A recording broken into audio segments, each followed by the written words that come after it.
내가 이제 조서를 내리노라. 내 나라 관할 아래에 있는 사람들은 다 다니엘의 하나님 앞에서 떨며 두려워할지니 그는 살아계시는 하나님이시요 영원히 변하지 않으실 이시며 그의 나라는 멸망하지 아니할 것이요 그의 권세는 무궁할 것이며. 오늘 생명 양식은 다니엘 6장 25절부터 28절까지의 말씀입니다. 이에 다리오 왕이 온 땅에 있는 모든 백성과 나라들과 언어가 다른 모든 사람들에게 조서를 내려 이르되 원하건대 너희에게 큰 평강이 있을지어다. 내가 이제 조서를 내리노라. 내 나라 관할 아래에 있는 사람들은 다 다니엘의 하나님 앞에서 떨며 두려워할지니 그는 살아계시는 하나님이시요 영원히 변하지 않으실 이시며 그의 나라는 멸망하지 아니할 것이요 그의 권세는 무궁할 것이며 그는 구원도 하시며 건져내기도 하시며 하늘에서든지 땅에서든지 이적과 기사를 행하시는 이로써 다니엘을 구원하여 사자의 입에서 벗어나게 하셨음이라 하였더라. 이 다니엘이 다리오 왕의 시대와 바사 사람 고레스 왕의 시대에 형통하였더라. 다리오 왕은 다니엘에게서 기적이 벌어진 것을 알고 두 가지 일을 하였습니다. 즉시 다니엘을 함정에 빠뜨렸던 자들을 처벌합니다. 고대 근동의 법은 남에게 폭력을 행한 자는 그 방식 그대로 처벌하였습니다. 다니엘을 굶주린 사자들에게 산채로 먹히도록 계획했으나 오히려 그 일을 모의한 자들이 처형되었습니다. 그들뿐 아니라 그들의 처자들도 함께 잡아서 사자굴에 던져 넣었습니다. 이를 두고 너무 잔인한 일이 아니냐고 질문할 수 있지만 구약시대에 있었던 헤렘이라는 제도를 알게 되면 이 처사 역시 이해하게 됩니다. 일반적으로 헤렘이라고 하는 것은 진멸이라는 의미인데 주로 전쟁에서 잡아온 포로나 큰 죄를 지은 사람의 가족들을 전멸시키는 행위를 말합니다. 예를 들면 모르드게를 비롯한 유다인들을 다 죽이려고 했던 하만과 그 온 가족이 죽은 사건과 같은 것입니다. 죄는 하만이 지었지만 그의 온 가족들이 죽었습니다. 이런 의미에서 헤렘은 한 사람의 잘못이 그 가족 혹은 민족의 대표가 되어서 죄를 지은 것이므로 모든 사람들이 죽임을 당하는 형벌입니다. 이를 위해서 하나님은 이스라엘을 직접 사용하시기도 하지만 때로는 자연재해 그리고 이방인을 사용하시기도 합니다. 하나님은 지금 다리오 왕의 손을 통해서 헤렘을 실시하고 계십니다. 다리오 왕이 다음으로 한 일은 모든 백성들에게 다니엘의 하나님 앞에서 떨며 두려워하도록 조서를 내린 것입니다. 한번 해보면 좋겠다가 아니고 명령입니다. 왜 그랬을까요? 살아계신 하나님, 영원한 하나님, 구원하시는 하나님, 기적을 행하시는 하나님을 알았기 때문입니다. 살아계신 하나님은 성경에서 생명 없는 죽은 우상들과 대조할 때 사용한 호칭입니다. 그 하나님은 영원히 변하지 않으실 이시며 그의 나라는 멸망하지 아니할 것이요 그의 권세는 무궁할 것입니다.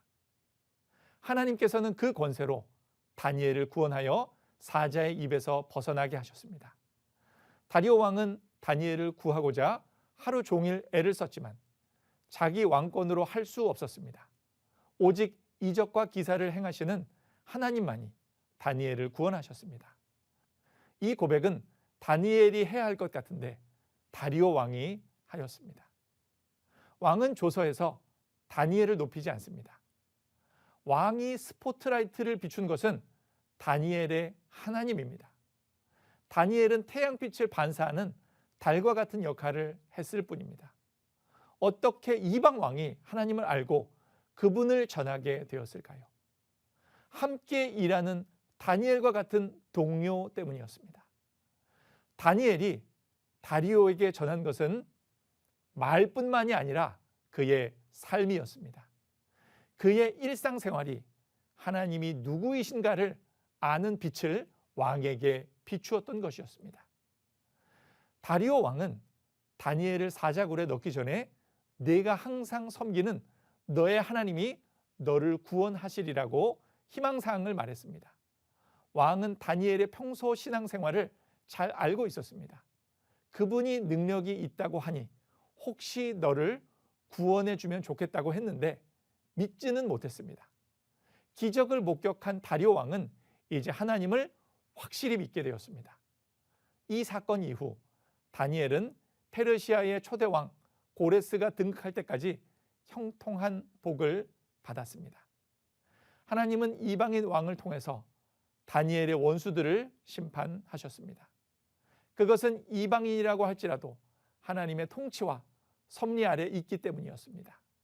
이 땅에 거하는 호흡이 있는 모든 자들은 위대하신 하나님을 높여 찬양해야 할 것입니다. 오늘 본문 말씀이 주는 교훈은 다음과 같습니다. 첫째, 참 믿음은 어떤 상황에서도 하나님을 경외하고 섬기는 것입니다. 다니엘은 바벨론의 포로로 잡혀와 살아가는 동안 항상 경건하게 살아왔습니다. 그는 왕의 조서에 어인이 찍힌 것을 알고도 위축되지 않았고 자기 집에 돌아가서 그의 방에서 예루살렘을 향해 창을 열어놓고 전에 하던 대로 변함없이 날마다 하루 3번씩 무릎을 꿇고 하나님께 기도하며 감사하였습니다. 본장에 그의 하나님, 너의 항상 섬기는 내 하나님, 나의 하나님, 자기의 하나님, 다니엘의 하나님 등 이런 표현들은 다니엘이 하나님과의 깊은 영적 교제가 있었음을 증거합니다. 다니엘은 총리로서 그의 업무에 흠잡을 것이 없는 충성된 자였습니다. 다니엘의 경건은 우리에게 본이 됩니다. 둘째, 경건한 성도에게도 고난이 올 수 있음을 알아야 합니다. 경건한 다니엘은 동료들의 질투와 모함을 당했습니다. 그들은 다니엘을 죽이기 위한 법을 고안하였고 다니엘이 그 법에 저촉되었음을 발견하고 왕에게 고발하였습니다. 그들은 왕을 압박하고 재촉하여 마침내 다니엘을 사자굴에 던져넣게 하였습니다. 심지어 그 굴은 임봉되었습니다. 다니엘은 죽은 자와 같이 되었고 그의 경건은 헛된 것 같이 보일 수도 있었습니다. 그러나 그는 하나님이 도우시는 기적을 경험했습니다. 경건한 성도에게도 이런 극한의 위기가 올 수 있음을 기억합시다. 셋째, 하나님께서는 경건한 성도를 도우십니다. 왕은 다니엘을 사자굴에 던져 넣으면서도 그에게 하나님의 구원을 기원했고 새벽에 굴에 달려가서도 하나님의 구원을 확인하려고 그에게 질문했습니다. 하나님께서는 천사를 보내셔서 사자들의 입을 막으셨습니다.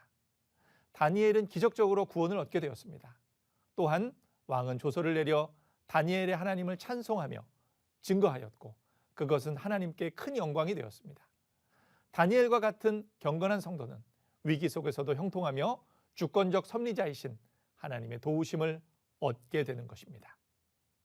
우리가 하는 말 중에 성도는 말보다 삶에서 더 많은 것을 듣는다는 말이 있습니다. 다니엘은 그런 삶을 본문 속에서 보여주고 있습니다.